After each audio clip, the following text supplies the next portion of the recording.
अमन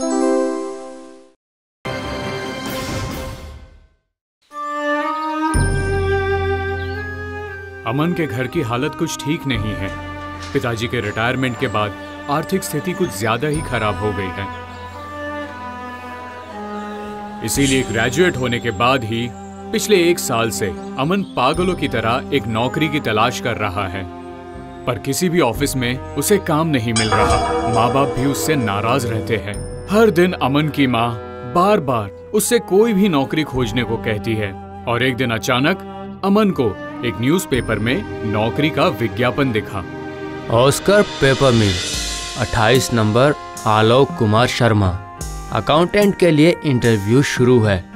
बिना देर किए जल्दी से मिलिए, वेतन 25,000 मिनिमम। हाँ, और कितने दिन ऐसे घर में बैठकर गुजारेगा? तेरे पिताजी की भी तो उम्र हो गई है। अब किसी नौकरी की तलाश कर बेटा।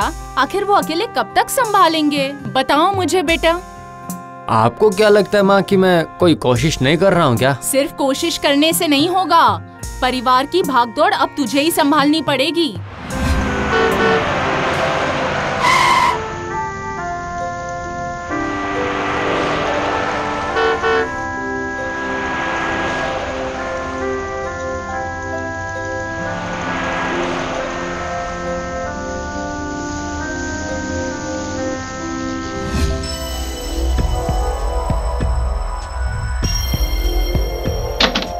सर, ये अकाउंटेंट के काम के लिए आया है। ओह, आई सी। अपना सीवी एप्लीकेशन दीजिए।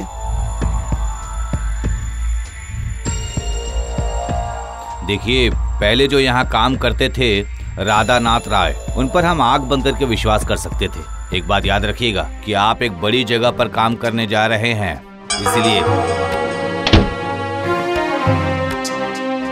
अरे दिवाकर, ये हमारे नए अकाउंटेंट है अमन गुप्ता। इन्हें ज्वाइनिंग लेटर दे देना।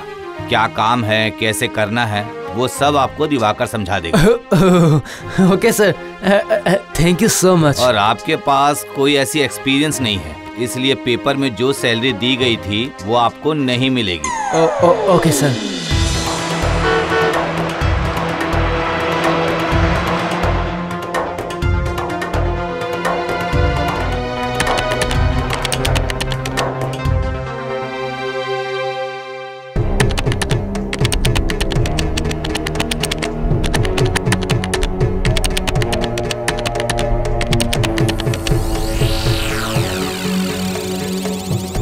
अमन बाबू, अमन बाबू। वो जरा आंख लग गई थी। थोड़ी चाय पियोगे? बनाकर लाऊं? हाँ, थोड़ी कड़क चाय बनाकर ले आइए। थोड़ा काम करने के बाद पता नहीं क्यों झपकी सी आ रही है। हाँ? ये क्या? मार्च महीने का हिसाब करते करते जरा आंख लग गई थी, पर मुझे अच्छे से याद है कि मैं मार्च के महीने का हिसाब कर रहा था, पर यहाँ तो अगस्त महीने का भी सारा हिसाब कंप्लीट है। क्या हुआ बाबू? आप इतने परेशान क्यों लग रहे हैं? वो कुछ नहीं। आप जाओ, जाइए, आप जाइए यहाँ से।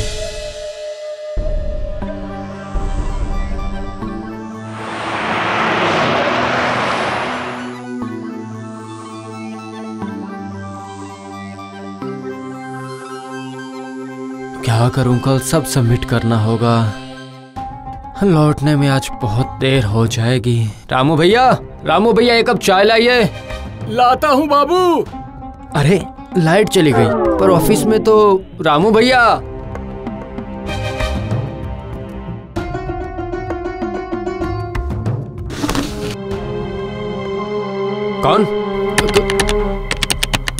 कौन है वहाँ? कौन है आप? ये सवाल तो मुझे करना चाहिए कि कौन है आप और यहाँ क्या कर रहे हैं? क्या मतलब? क्या हुआ बाबू? कमरे में अंधेरा करके क्यों बैठे हैं? यहाँ एक कंकाल बैठा हुआ था रामू भैया। कंकाल? हाँ, मैंने अपनी आंखों से साफ साफ देखा है। थोड़ी देर पहले ही यहीं मेरी कुर्सी पर बैठा हुआ था, पता नहीं कहाँ गया। वो तो राधानाथ बाबू है। क्या? राधानाथ बाबू कौन है वो? राधानाथ बाबू यहीं पर काम करते थे।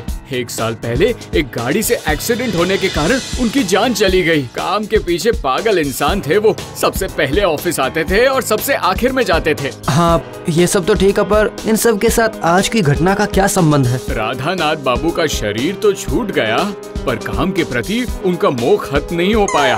आप अकेले नहीं हैं। जो भी कोई उनकी जगह पर काम करने आता है, उनके होने का एहसास होता है उसे। और यहाँ कोई भी ज्यादा दिनों तक नहीं टिक पाया है। ज्यादा दिनों तक नहीं टिक पाया? क्यों? डर से सभी ने काम छोड़ दिया है। अगर तुम इस कारण से काम छोड़ने को कह रहे हो तो फिर मैं तुम्हें मना नहीं कर सकता ना। हाँ, पर क्या ऐसे काम किया जा सकता है सर? हाँ, तुम्हारी बात भी सही है। अच्छा सर, गया जाकर राधानाथ बाबू के नाम से एक पिंडदान करना कैसा रहेगा? ये तुम बिल्कुल सही कह रहे हो। सुना है कि उनके परिवार में भी कोई ऐसा नहीं था। हो सकता है कि श्राद्ध कर्म भी ठीक नहीं हुआ हो, इसलिए उन्हें अभी भी मुक्ति नहीं मिल पा रही। तो ठीक है सर, मैं कल ही लंच होने के बाद यहाँ से चला जाता हूँ। कैसा रहेगा बताइए? कल क्यों? तुम आज ही निकल जाओ। मैं कौशिक को बोल देता हूँ, वो तुम्हारी टिकट ऑनलाइन बुक कर देगा।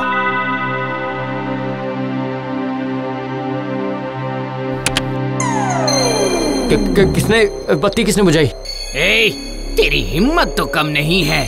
तो कल का आया हुआ लड़का मुझे ही मेरे ऑफिस से निकालेगा? हाँ, तेरी इतनी हिम्मत?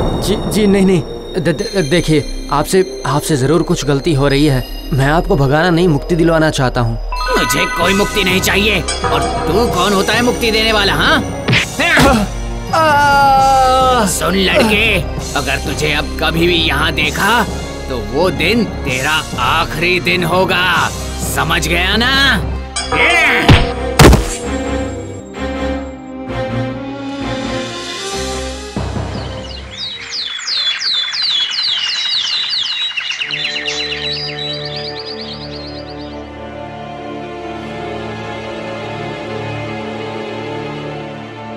एक महीना भी नहीं हुआ और तू बीच में ही काम छोड़ देगा?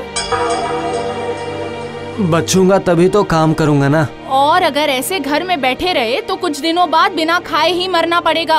अब मैं क्या करूं बताइए? रोज डर डर के ऑफिस जाता हूं, समय से टेबल पर बैठ जाता हूं, लेकिन पूरा दिन एक भी हिसाब करने नहीं देता है वो आदमी। नहीं, वो भूत सारा काम पहले से ही खत्म कर देता है वो। ये तू क्या कह रहा है? ऑफिस के बाकी लोग कुछ कहते नहीं हैं, उनके सामने ही तो सब कुछ होता है ना? हाँ, होता तो उनके सामने ही है, लेकिन उनको मेरा मतलब उस भूत को मेरे अलावा कोई और देख ही नहीं पाता है। मेरे अलावा उन्हें और किसी से परेशानी भी नहीं है। पता नहीं ये सब क्या क्या हो रहा है।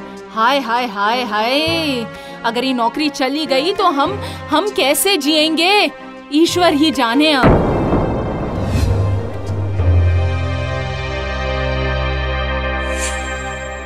फिर से तू यहाँ आ गया? पहले एक बार आप मेरी बात तो सुन लीजिए। कौन सी बात सुनूं मैं तेरी?